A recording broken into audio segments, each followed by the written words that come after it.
Good night, good night, good night, everyone. Thanks for tuning in tonight to Leadership Conversations. It's a pleasure to be on tonight. Appreciate everyone that has had the opportunity to log in. Those of you that have been part of the conversations that we've been having, I truly appreciate you taking the time, and I truly appreciate taking the time on this Monday. It's a beautiful day. It's a beginning of a beautiful week, and it's truly an honor and a privilege to be alive today. Um, I want to thank I want to thank God for giving us for allowing us to see another week. It's truly been a blessing to. It's always a blessing when you can appreciate life and you can see life. Good evening, Pastor Lambert. Thanks for tuning in. It's truly an honor and a privilege to be able to be alive and to be able to start off a new week. We're moving closer and closer to summer, which is crazy, but I'm excited. Excited for the warm weather. Excited to be able to finally put away the coats, the winter coats, and start breaking out the hoodies and the t-shirts. I'm excited. I'm excited. So I just want to thank everybody for tuning in. I truly appreciate everyone who watches and who participates in our leadership conversations. It's been something that's been beneficial to those that are hearing, and those that are tuning in, and also to myself. I'm learning so much as I go.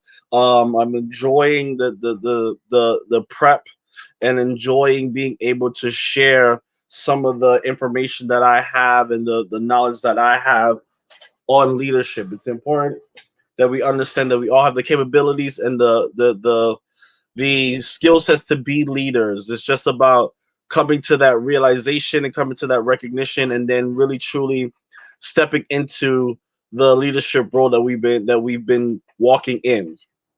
Sometimes you need someone to show you what you've already been doing so that you can realize that you actually are who you need to be.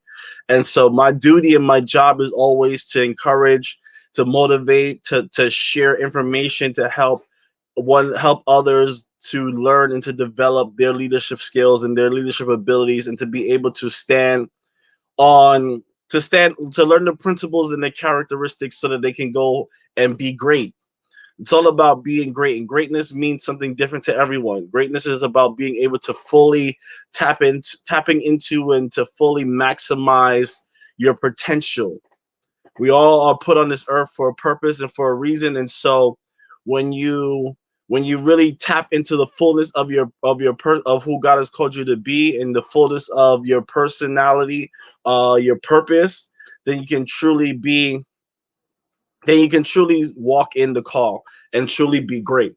So thanks for tuning in. Please, thank you, Pastor Letitia. Please like, share, tag someone that needs to hear this, because I want to talk about something that's really interesting, something that's important to me. Thanks for tuning in, Carrie Ann. I see you. I appreciate it. Want to talk about continue our conversations, and one thing that I've been stressing for probably the first half of this year, since January, is this idea that we all um are more than who we think we are. And as leaders, we have the challenges and we have the capabilities that come along with being leaders. And sometimes we don't recognize that what we're going through or what we're dealing with a lot of times is for the development of our purpose, and to help us to understand our identity, and help us to understand that character is who we are. Character is what makes us who we are. We all are gifted, and even though we have gifts and we have talents and we have abilities, they're all just tools. They don't define who we are. They add to our identity, but that's at the core of who we are. And so, been playing with this idea of the crown and the cross of leadership, because it's important to understand. And something that I'm always pushing for is defining and redefining. When you can define and redefine what you're experiencing and what you're dealing with and what challenges and obstacles you face, then it's easy to manage, and it's easy to manage expectations. It's easy to deal with because you know what it is. And so one thing that I will always stress is that your gifts is a tool. Every job has a tool to help them perform their job at their peak, at their peak, right? Plumber has a plunger, right? Mechanic has his tools. Repairmen have their tools, and so we have tools, but we also need to develop the skills and the leadership mind to be able to be effective. And that requires being able to define what is what is a skill, what is a challenge that's for our development, what is a challenge for our character, what is a challenge for our leadership ability. And so there's certain things that we deal with as leaders that oftentimes we kind of don't address. We deal with challenges, we deal with headache and heartache and all of these things that people think you don't go through, that people think that you don't have to face. There are challenges that for some reason people think that if you're in a leadership role that you're above experiencing those challenges, or like you, because you're a leader, you have some kind of innate ability to overcome. But leaders go through just as much as everyone else, and a lot of stuff that we go through is because of the fact that we are called to be leaders. And so want to continue the conversation about the crown and the cross of leadership. Was I had a great time the last couple of weeks discussing these things. Really, truly being able to think about and talk about what it costs to be a leader, what it costs to be the leader that you're called to be, and what are the benefits, right? There's a cross that we have to carry, and there's a crown that we carry. There's the glory aspect, and there's the painful aspect, but all of it works together to help us to become who we're called to be. And so we talked about the cross and how the cross is it helps us to develop the weight and help us to develop the endurance and the skills. And then last week we talked about the crown, the benefits of being a leader, and some of the pluses that come with it, right? How you get favor and you get stature, and we build momentum. All of these things are important when it comes to the crown and the cross of leadership. And so I want to kind of continue this discussion. And tonight I want to talk about a leader's heart, the heart of a leader, right? Because when you think about it, leadership is something that it can be the most rewarding, but also be challenging, right? It can be a challenging task to take on. It it's something that affords us the opportunity to affect change, to bring transformation, to inspire, and so many other great things. But there are some heartaches and headaches that come along with it.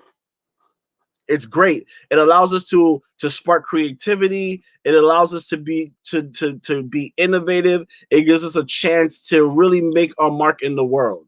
And last week, if you guys remember, I was talking about the importance of having a good name, a great name, and how when you have a great name, it'll last forever, and it'll open up doors and influence people that you don't necessarily have the opportunity to meet. And so it's great with being a leader. It's powerful, it's effective. You get to make your mark on the world. You get to really make a difference. And everybody has a desire to fulfill their purpose. And so it's great. What I always tend to say is that life is a journey, and leadership guides us through this place of discovery. And while on one hand it's exciting and it's adventurous and it's great because you're exploring new things, you're learning new things about yourself, you're learning new skills, you're developing and you're growing. There are times where it does become overwhelming and it becomes daunting and becomes difficult. There are days where you feel great and you wanna do do something great. You want to inspire. You want to do all of the great things that you're called to do, right? You want to influence people. You want to touch minds. You want to touch hearts. You want to make a change, right? And it's great. It's amazing. But there are some days where you just don't want to be bothered. Excuse me. Right? There's some days where you just don't feel up to it, right? There's some days where you just don't want to be bothered, you don't want to engage, you don't want to talk, you don't want to do anything, right? For those of us that preach and teach, there are days where you just don't want to teach, you don't want to preach, you don't want to pray, right? You don't want to speak to anybody, you don't want to counsel, you don't want to encourage, you don't want to hear about your job, you don't want to hear about your work, you don't want to hear about problems. There's sometimes where you just want to be, right? There's sometimes where you just kind of just want to lay on the beach with a nice pina colada in your hand, maybe a little bit of Henny in it, just to give a little extra taste. And you just want to just lay on the beach. You want to kick your feet up. You want to listen to the waves of the ocean. You wanna you wanna hear the sounds of the seagulls just caw, caw, right? There's some days where you just want to be left alone. You just want to enjoy just being. No talking, no problems, no issues, no work, no stress. Just you kick your feet up, you lay on the beach chair, you got your drink in your hand. There's a waiter that comes by and ask if you need anything, and you have the pleasure to say no, I'm good, I'm fine, don't I just want to relax. And you have your shades on, you just close your eyes, and all you're listening to is the sounds of nature, right? Yeah, as I can see, I clearly have been entertaining this thought. But there are days where you just don't want to be bothered. There are days where you just want to relax, and you don't want to have to do anything. You want to get away, you want to relax, right? But something inside of you keeps you going, right? There's something that causes you to make the conscious decision to stay, to work, to continue building, to continue doing. And I want to ask that question is what what what causes that? What causes you to have that drive, or that passion, or that sense of purpose to keep going, even when you feel like giving up, even when you don't want to be bothered, even when you want to be left alone? And the answer to that is a leader's heart. There is a there is a there is a required heart that a leader must have, and it's the heart of leadership that keeps you going. It's the heart of leadership that keeps you building, even when you feel like you don't have enough energy. You feel like it's too much. You feel a little bit overwhelmed. But when you have a leader's heart, the heart of leadership, it keeps you building, it keeps you going, it keeps you driving, it keeps you motivated. So tonight I want to talk about the heart of a leader, a leader's heart, because a leader must have three things if they want to be effective, if they want to last. A leader, three traits that a leader must have is a leader's mind, a leader's character, and a leader's heart. Now, a leader's mind is your competency, your ability to do the job that you're doing, to do the work that you're doing, the know-how, the skill set, the wisdom, the understanding to be able to do what you need to do, right? A leader's mind, you have to have that, has a willingness to grow. A leader's mind, as a leader, the leader's mind, you have to have witty ideas. You have to be able to develop strategy, be able to develop plans, team building exercises, plans for growth. You gotta have helps you to come think outside of the box to create new ideas, to invent new things, right? A leader's mind causes us to be strategic. It causes us to be adaptable, to be flexible. When things are not working the way we thought it would work, we now know how to pivot and how to be flexible to change the plan to get to where you need to go. So a leader's mind, thank you, Pastor Letitia, agility. You have to have the agility, the adaptability, the flexibility to be able to move with the times, right? So that's what a leader's mind has.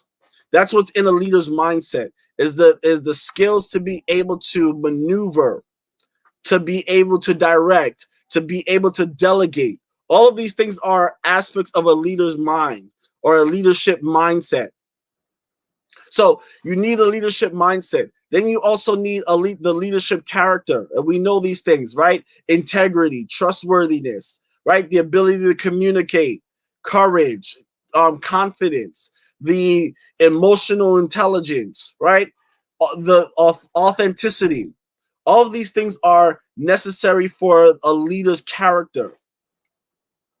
And as a leader, you have to have those qualities about you, those skills about you to be able to effectively lead. But then the third thing that we need is a leader's heart, the heart of a leader, the leadership heart. Now, in order to be effective, be effective in a leader you must have a leader's heart. And now a leader's heart is the foundation. The heart is the foundation of everything else. See, when you have a leadership heart, you have a leader's heart, you're able to develop a leadership character and develop a leadership mindset. So the root and the foundation of your leadership starts first in the heart. And so tonight I want to talk about that a little bit. It's important that we learn and understand that we have to have the heart of a leader if we're going to be effective as leaders. So now the heart of a leader. What would you say is is a quality or a characteristic of a leader's heart? Allow you just go ahead and type it in the chat. Some ideas and some qualities that are required to have that a leader must have to have a leader's heart. See, a leader's heart is important. The state of your heart, and talked a little bit about this yesterday during our Sunday school teaching, but talked about the fact that the heart represents our subconscious mind. And in the subconscious mind, it controls our actions and our reactions and our behaviors. And so, thank you, Minister Catherine. Minister Catherine says selflessness, caring, and considerate. Go ahead and put that up. Selfless, caring, and considerate. Thank you so much for that. A leader's heart has to have certain characteristics in order for us to truly be effective, to truly develop a leader's character, to develop a leader's mind. And so one of the few things, and it's important to address this because in the context of our understanding of or our discussion of the crown and the cross of leadership, when you have the right heart, it allows you to endure the cross moments as well as endure the crown moments. When you have the right heart, when your heart is in the right condition, the right state, then you're able to endure some of the most trying moments and to enjoy the most the greatest of victories. And so when you have the right heart, when you have a leader's heart, you're able to skate through the lows and to ride the waves of the highs. So what is a leader's heart? What is the heart of a leader? Here are a few things. A leader, the heart of the leader, a true leader must have a servant's heart. That's the first thing, a servant's heart. The heart of a servant. And when you have the heart of a servant, You're able to see the needs of others and do what you can to help meet those needs. The heart of a leader, and all of these things that I'm talking about, you see them in the characteristics of you see this in the ministry of Jesus, you see this in the ministry of Paul, you see this in all great leaders that you can name, all have these qualities. And so the first thing that we have to have is a servant's heart. To be able to see others,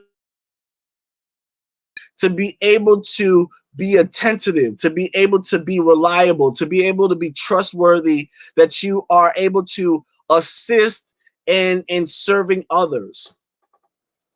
I don't know any successful leader who is any true successful leader who doesn't have a servant's heart, who doesn't look at the needs of others and tries to figure out how to help meet those needs, right? So that's the first thing, a servant's heart, to be able to serve others. Jesus is a prime example. He told them that he came not to be served, but to serve. And when they asked the question of who's the greatest, who will be the greatest among us, he said that the greatest one is the one who's going to be a servant. And so it's in any person who wants to be an effective leader, you first have to have that heart to serve. How can I help you? How can I help you become better? How can I help fill your need? How can I help support you? Anybody who's been at Chick-fil-A, right? One of the things that makes them stand out from any other restaurant is when you get to the counter, the first thing they say is, "How may I serve you?"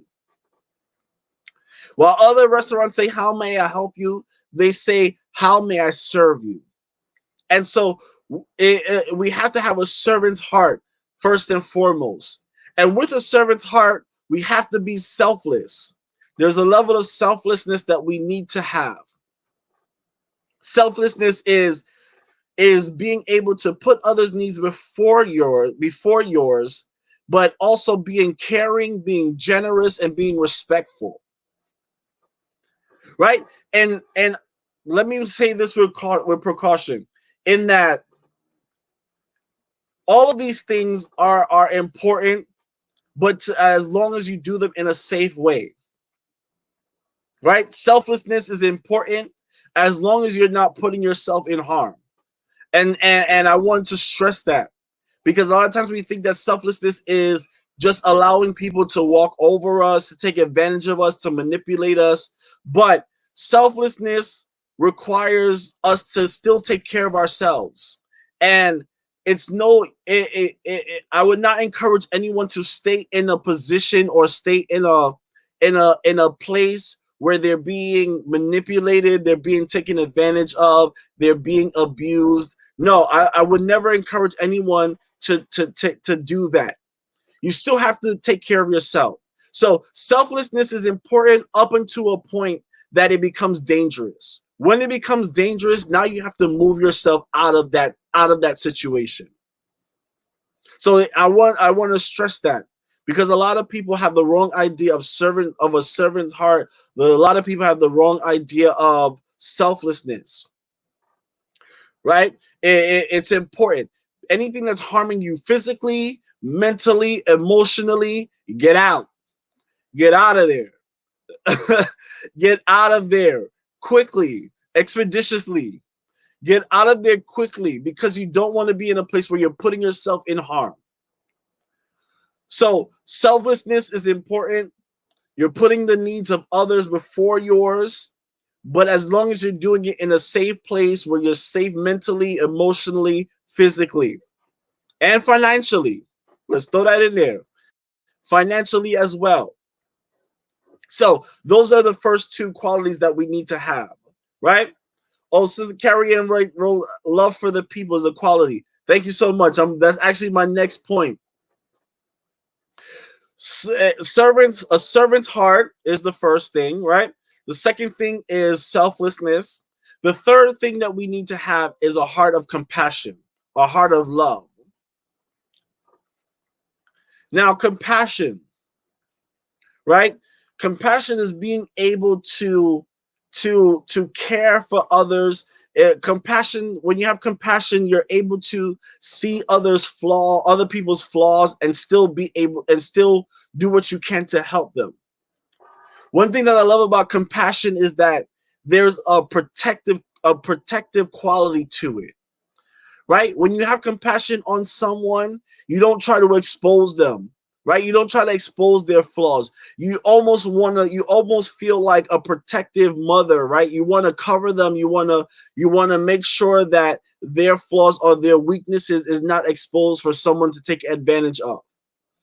And as leaders, we have to have that heart of compassion. It's this journey that we call life. There's no blueprint. There's no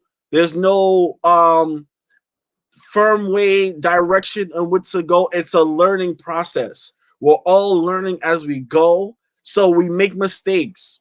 We have flaws. We have weaknesses. We have areas that we may mess up. And so as a leader, we have to be understanding. We have to be patient.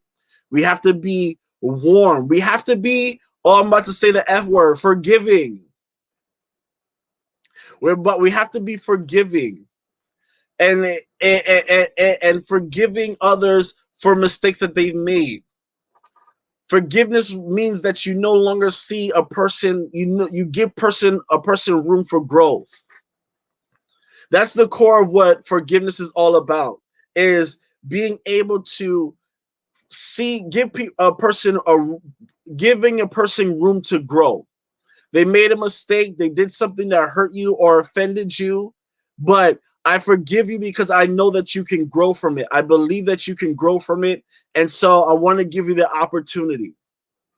A lot of times it's hard to forgive because you can't see a person past the place where they hurt you. That's all part of compassion. Jesus, he told us to love, right? To love our enemies, to pray for those who despitefully use us. He told us to feed them. All of these things. Thank you, Pastor Letitia. It extends the grace for growth. That's a perfect definition. So for forgiveness. So compassion is all of these combined, where you can see a person mess up, you can see a person make a mistake, you can see a person's flaws, but you still cover them, you still protect them, you still encourage them, you still care about them, you're patient with them. So that's the third quality that we have to have as leaders. The heart of a leader. For anyone that's just tuning in now, I'm talking about the heart of a leader. It's important that if we're going to be effective leaders, that we have to understand and know what is required to have of a heart of the heart in the heart of a leader, in the heart of leadership. So I'm going to recap. We to have a leader's heart, you have to have a servant's heart. You have to be selfless. You have to be compassionate.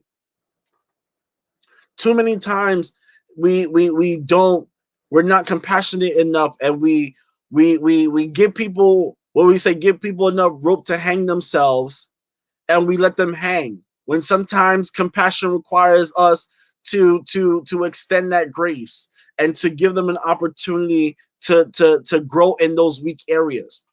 The fourth thing that we need to have is light, the heart of light. Now, what do I mean by that?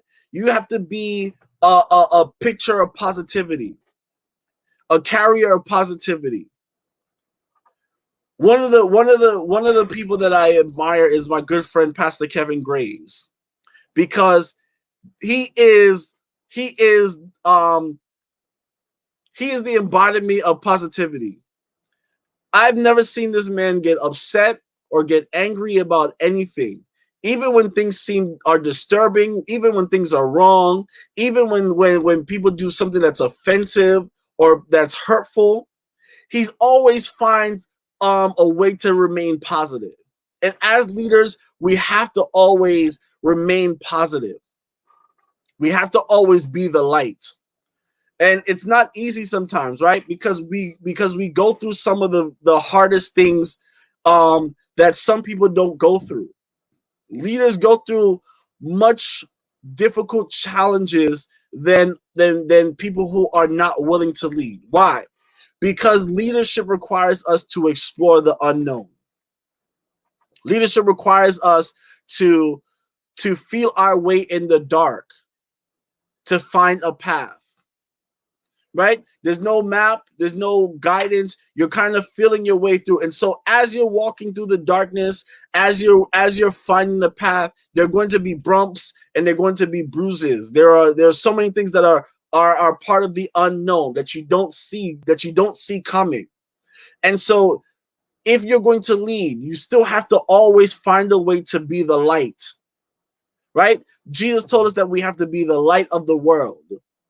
We have to be the salt of the earth. So we have to always be the light. We have to always remain positive. Now, what does that mean? That we always have to be helpful. We have to be polite.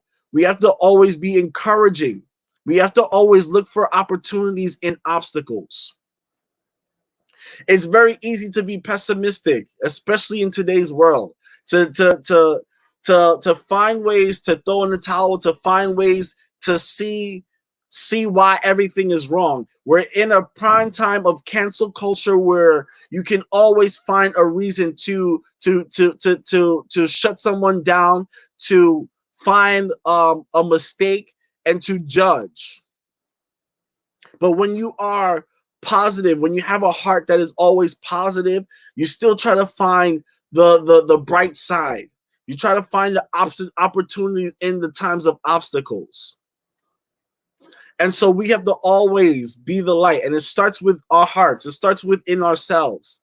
That regardless of what I've been through, the hardships that I've been, the bumps and the bruises that I've had, the cuts, the things that are unknown, that are unsure, that are shaky, still being able to be positive and to be able to be the light that others can follow. You see some of the people who are the most positive people tend to be the ones who had the worst life story. You ever talk to someone who is always smiling, always in a great mood, but when they tell you their story, you're blown away. You're like, how are you still here? How are you still smiling? How are you still positive? That's because in their heart they found a way to encourage. They found opportunities. They found positivity in all of their struggles, in all of their hardships, and they have that drive and that motivation to constantly encourage others. To say, I've been there before, I've walked down that path, and I was able to make it through, so you can make it through as well. So we have to be the light. We have to have a heart of light. The next thing that we need to have is a heart of resilience. Now, what is resilience? Resilience is the strength to bounce back. It's the ability to manage our emotions and get back in the game. What I like is Dr. Miles Monroe, his definition of resilience. He says that resilience is the ability to see failure as temporary and the necessary step to success. Resilience is the ability to see failure as temporary and the necessary step to success. See, when you have a heart that's resilient, even when you fall, even when you fail, you still find the strength to get back up. Even when you're disappointed, even when people turn their backs on you, even when things don't work out according to plan, even when what you're doing seems to fail, right? It's that ability to bounce back from it and to keep going. There's a quote that says that success is the ability to go from failure to failure without losing passion, without losing energy, without losing drive. And so we have to have a heart that's resilient, that even when things don't work out, you tried something and it failed, it didn't work out according to plan. Even and it's always those times when you have the greatest of intentions, right? I have the greatest of intention to do this. I want to help these people. I want to help this organization. I want to help this ministry. And things don't work out the way you thought it was going to work out. But when you have that heart of resilience, it doesn't stop you. You still keep going. You still keep fighting. All right, I made a mistake here. I failed here. All right, what can I learn from it? All right, now I got to keep going. So we have to have the heart of resilience.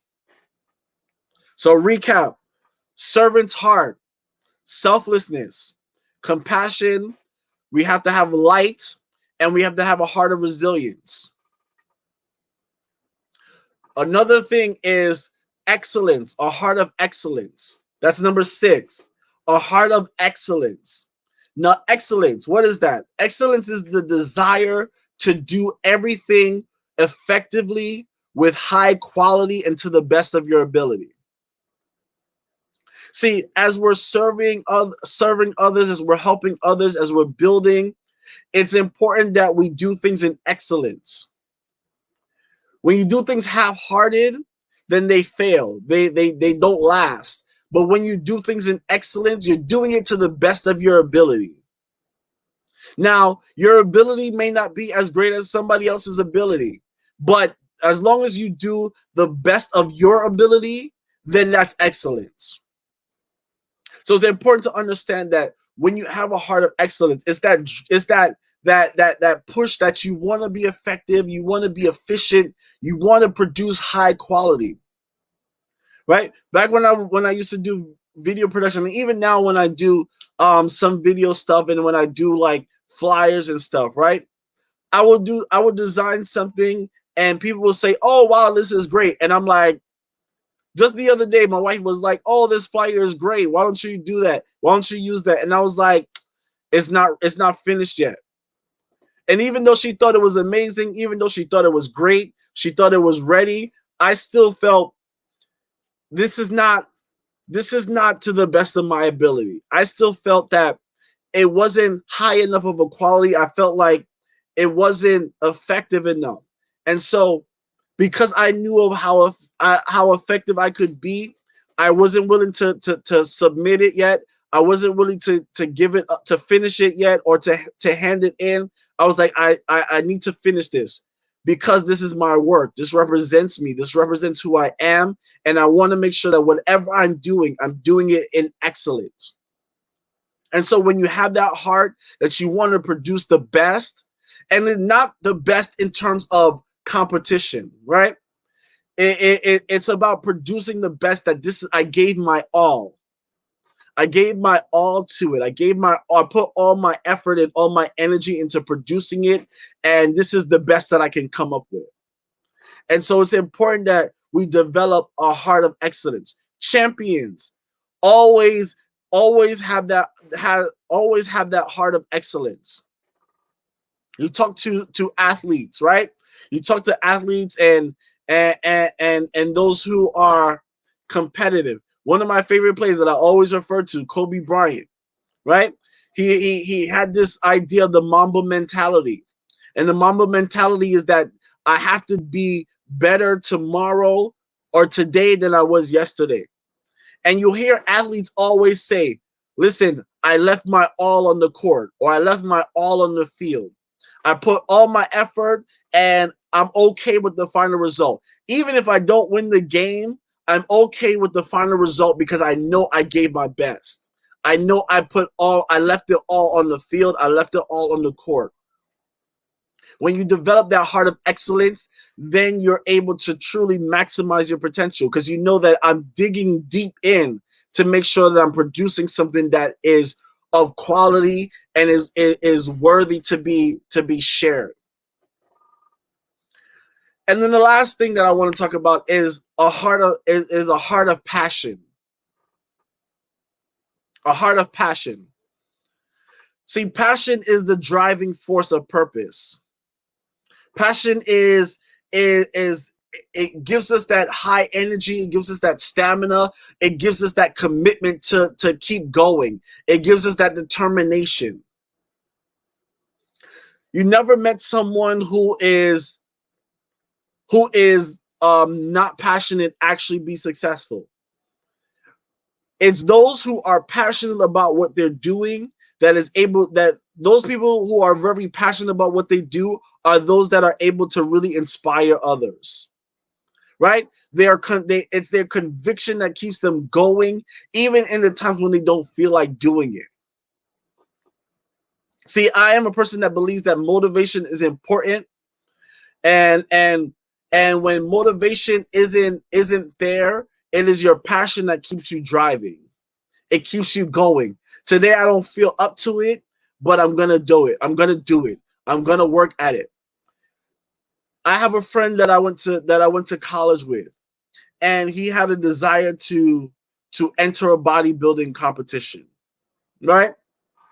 It was a desire to compete in bodybuilding, and so it caused him because it was his desire to do that. He made sure that he was passionate about his workouts. And I mean, this guy was obsessed, right?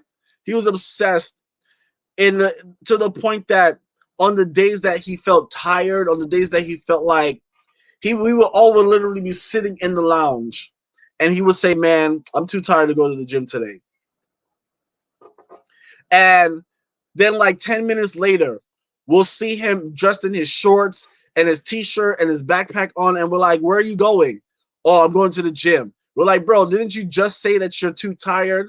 "Yeah, but I gotta get things right for this competition."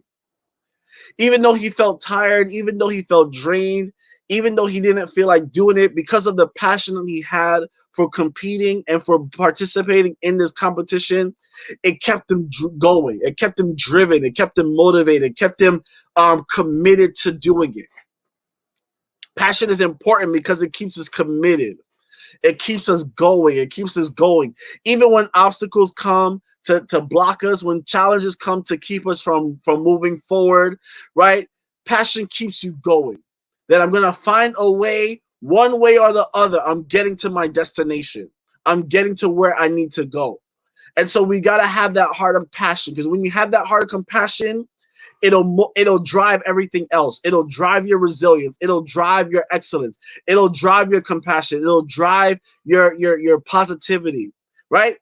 And passion is also important for correction and confrontation, right? If you're working with someone, or you're leading someone, and they do something out of order, right? It is your passion that gives you that feeling to confront and to correct. Now, we're in a time where people are super sensitive, and they don't want to hear things like, they don't want to be confronted, they don't want to be corrected. And especially in ministry, and especially in churches, right? People don't want to be corrected, they don't want to be confronted. But confrontation and correction is an important part of leadership. Now, where some leaders make the mistake is in how they go about it. And oftentimes, it's because of how passionate they are that they allow their passion to drive them to the point where their correction or their confrontation comes aggressively.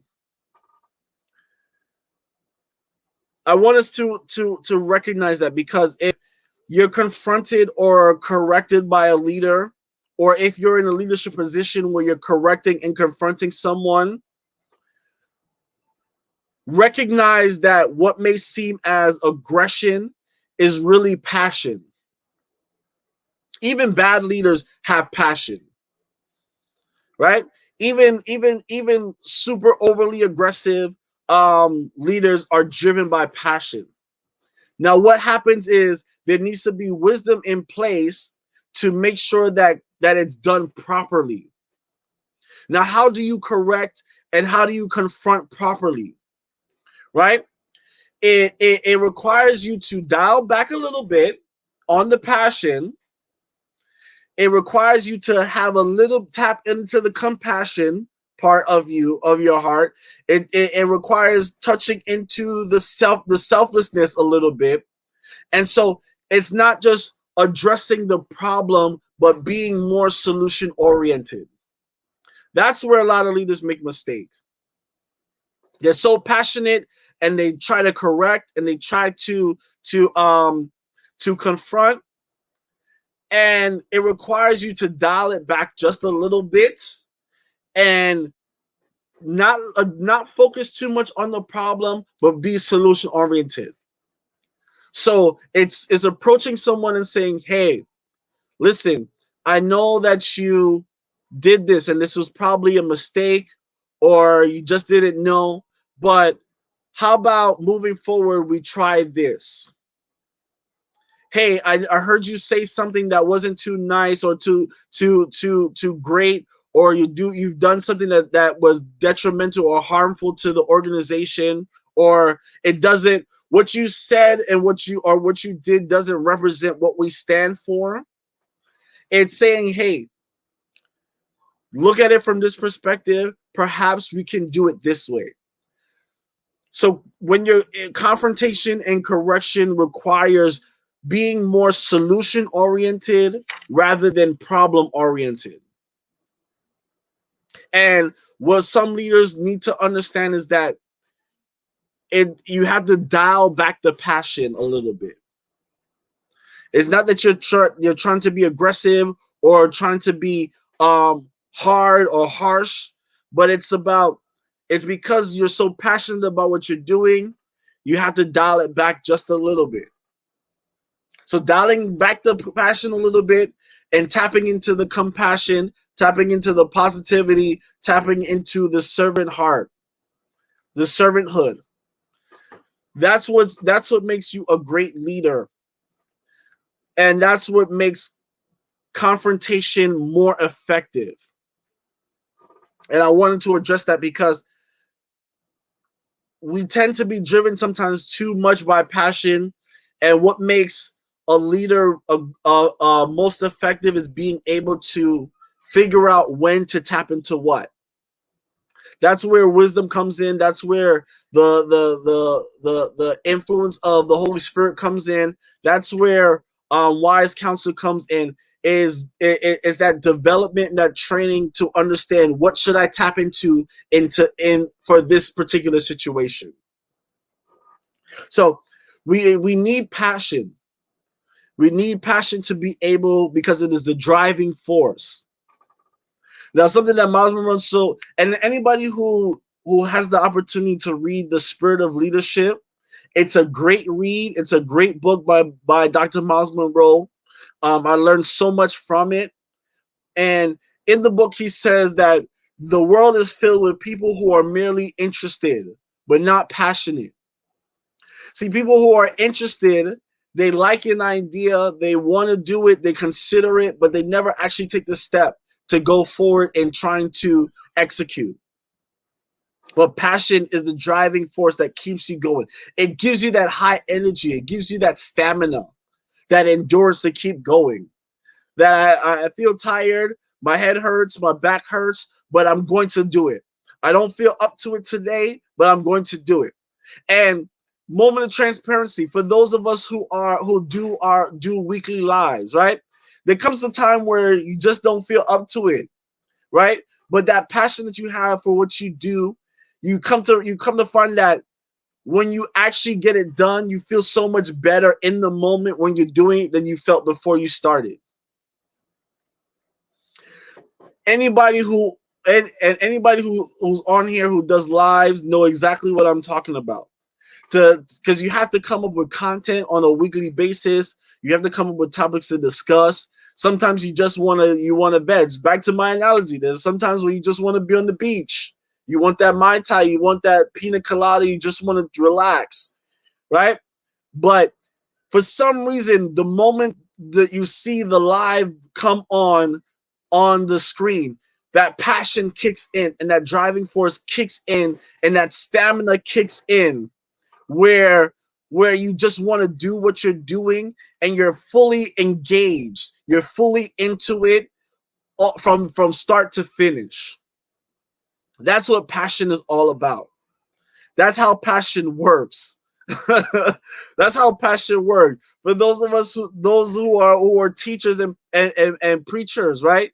You got to figure out what you're going to preach, what you're going to teach. And sometimes you just want to relax. You don't want to do all that stuff, right? Those people who pray. But when you get into it, you feel excited, you feel that high energy.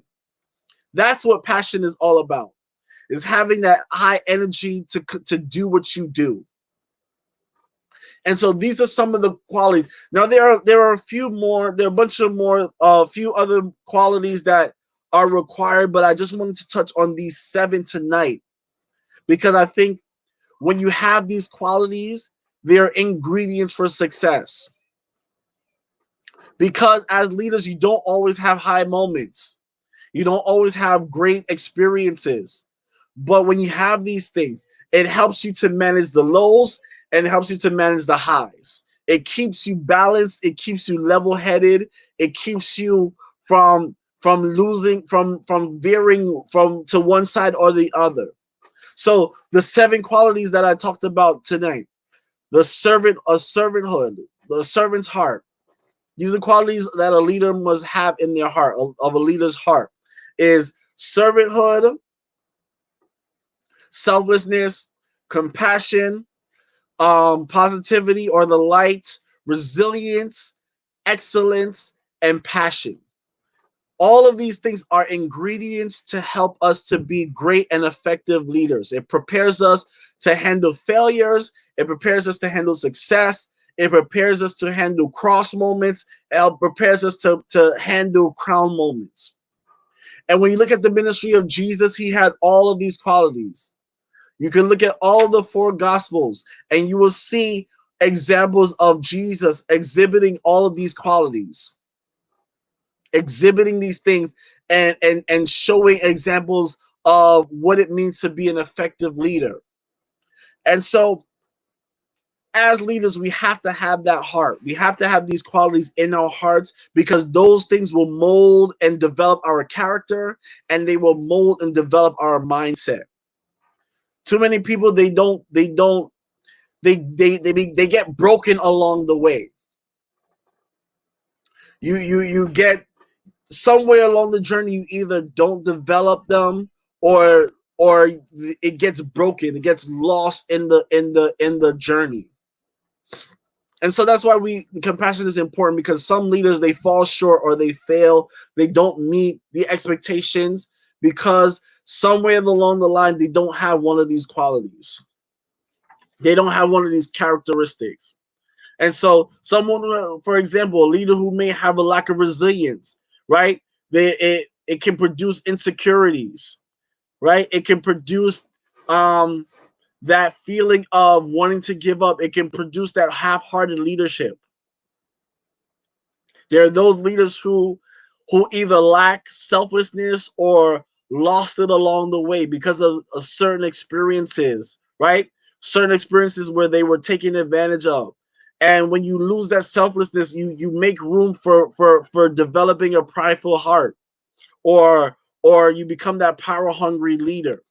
These kind of things happen when in those instances where you lose that sense of selflessness because you become self-centered and it becomes about me, and then now you develop pride. Now you develop power hunger, a hunger for power. Now you develop a hunger for control, right? That's because you've either not developed that characteristic of selflessness or you've lost it along the way. When you lose that idea of servanthood, right? It can produce that aggressive tyrant kind of leadership, right? When you lose that compassion, you try to lead through fear.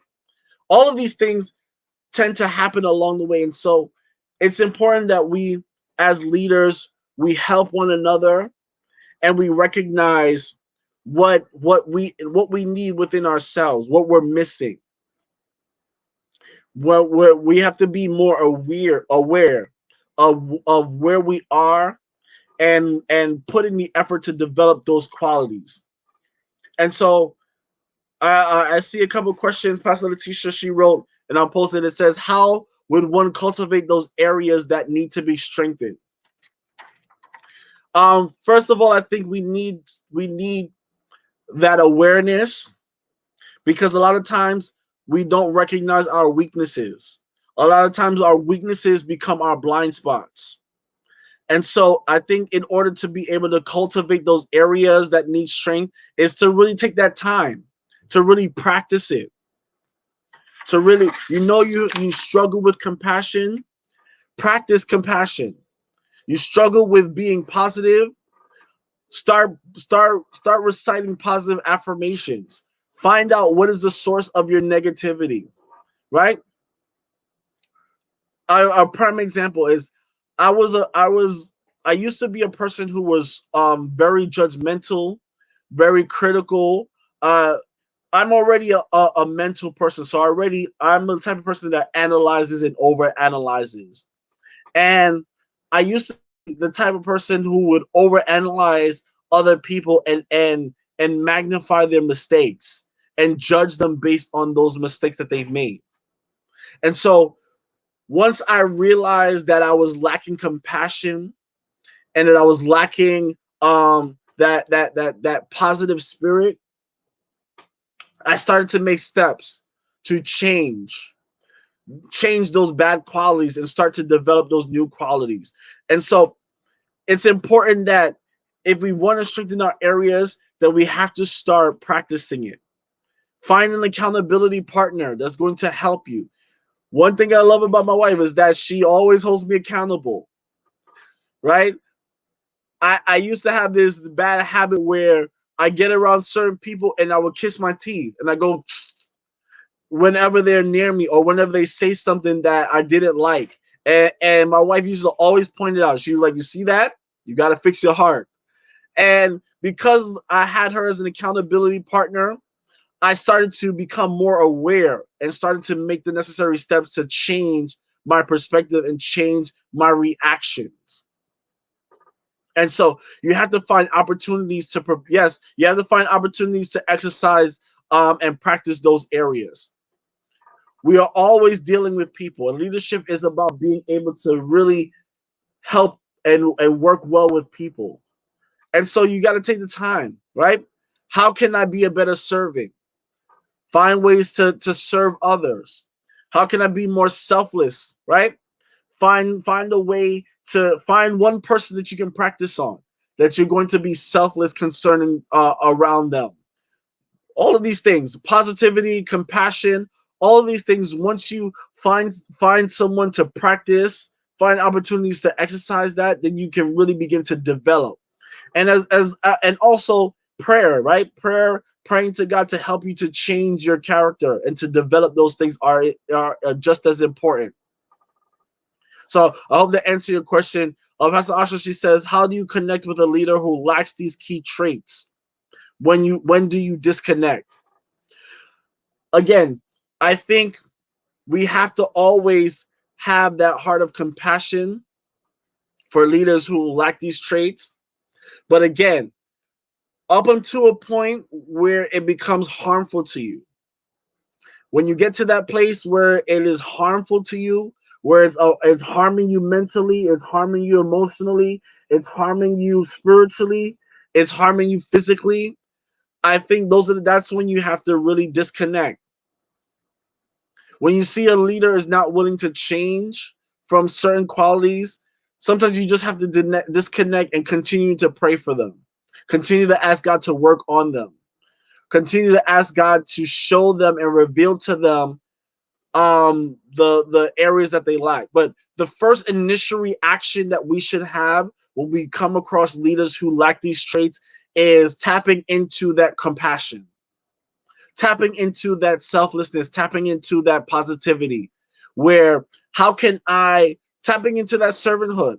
How can I serve this person so that they can be able to change? How can I help them recognize that they need to change, they need to fix this, but also not abandon them? So many leaders are broken and they go down the wrong path because people abandon them when they lack certain qualities. A lot of the times, like I said before, it's a blind spot. You don't recognize that you lack these qualities. You don't recognize that you have a bad attitude sometimes because you don't look at yourself. You don't see yourself at all. And you don't see how you affect others sometimes. And so the first reaction that we should have for a leader who is lacking these key traits is that compassion. We got to have compassion because Sometimes they just don't develop them. Now, what do you do for someone who doesn't develop them? Develop those characters. Thank you, Pastor Letitia. Also added that you model the behavior that they need to see. That's absolutely correct. I completely agree with that. You have to be that model for them. But I want to stress that the first reaction shouldn't be to abandon them. Because, like I said, they've either not developed that quality or they lost it along the way. And sometimes you talk to leaders because they don't have an outlet, because they feel like they have to always put on, they have to always be strong. They don't always have the opportunity to share their hurt or their frustration or their brokenness. And what they try to do is they try to bury it and they try to build on top of it. And now your foundation is shaky because you're trying to build on hurt and you're trying to build on pain, but no one actually takes the time to go in to talk to them, to see what it is that caused them. Many of us, we struggle with rejection, right? At some point in our lives, we were rejected, or at some point in our lives, someone that was important to us left us, or at some point in our lives, someone took advantage of us, and it caused us to develop this strong external characteristic, this external personality. But when you really have that compassion and you really are interested in seeing how they're doing, we can be so much more effective in helping leaders change than we can in abandoning them. And so we have to first have that heart of compassion where we're reaching out, we're trying to help, we're trying to be that example for them. And then if they are so far gone where they just don't want to change, that's when you just got to disconnect. That's when you just got to separate, because now you're putting yourself in harm. And now you're putting yourself in a position of being abused, and you don't want to do that. And so it's important that we understand the heart of a leader. Thank you, Pastor. She says that blind spots are real. The great analogy is the car blind spots. It's true. When you drive in a car and you don't have the you don't recognize your blind spots, sometimes you will accidentally clip or hit someone that's next to you. And that's what our blind spots will do. Sometimes our blind spots will do harm to others without us really even recognizing that we're doing harm because we can't see it. And so that's where also where the humility comes, where we can be teachable and we can receive correction. And so Pastor Letitia, she said that some are not self-aware, so constructive feedback is needed. Good leaders should be able to receive balanced feedback. Absolutely. Good leaders should be able to be teachable. They should be able to be willing to learn from their team, willing to learn from other leaders. And when you are able to do that, when you're able to put down your pride and be receptive, then it increases your effectiveness. It allows you to be more effective and be a better person and be a better leader. Carrie Ann says, "Iron sharpens iron." All of these things help us to grow. And as leaders, we have to constantly and consistently be in a position of growing, trying to grow, trying to learn, trying to improve, trying to increase our best, right? Our best ability. And so all of these things are important in terms of having a leader's heart. When you develop a leader's heart, then you can develop a leader's character, and then you can develop a leader's mindset. And so I wanted to touch on these because I think it's so important. It's so needed in the time that we are in. Like I said, we're in this time where people are so quick to cancel you. People are so quick to give up on you. People are so quick to turn away. But when you have that heart of a leader, you're always putting yourself in a position to help others, to add value to others, and putting yourself in a position to add value to yourself. These things increase your self-worth. It increases your understanding of who you are. It increases your understanding of your identity, and it helps to sharpen your leadership ability. So to Carrie Ann's point about iron sharpening iron, all of these things help to sharpen us and make us more sharper, to help us to be more quick, to be more witty, to be more adaptable, to be more flexible, and to put us in the best position that we can to succeed. And so I'm going to leave you all with that tonight. I appreciate everyone's feedback. I appreciate everyone's comments. Minister Catherine said this is a great discussion. It's helping us as leaders, but also helping some of us mentally process what's going on with our negative experience with previous leaders. Absolutely, 100%. When we're able to, these kind of things will help us to heal, right? Some of the bad experiences that we have, right? And a lot of us have had bad experiences with previous leaders. This helps us to heal, and it helps us to not pass that on to other people, because sometimes we get hurt and we allow the hurt to take root, and then we unknowingly transfer it to others. That's one thing that's very dangerous, is that you get hurt from, you have certain negative experiences and you transfer those negative experiences to others that you're leading, and you never want to be in that position to do that, right? um John Maxwell, he says that it's like a leader is like someone who has a split in their hand, right? You have a split in your hand and you shake the hand of someone, right? It hurts you and you react and you yell and you take it out on the person who's shaking your hand, but they don't know that the split is in your hand. They don't know the pain or the hurt that you're experiencing, right? And but you, out of instinct and reaction, will take it out on the next person. You don't ever want to do that. You don't ever want to take out your personal, your negative experiences on and cause it to formulate a reaction that's going to harm others. And so all of these things, when you understand the heart of a leader, right, you grow as a leader and you understand other leaders. And what my desire is to build a network of leaders who are able to help one another.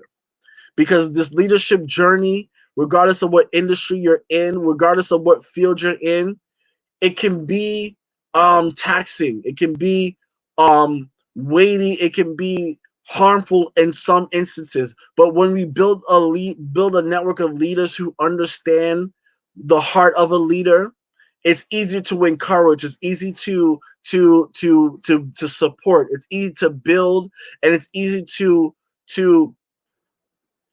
help others to understand better. Helps us to mature as a unit, and we can be much more effective together than we can as individuals. And so with that being said, I hope that we all, that's right, it's not for the faint at heart, Pastor Letitia.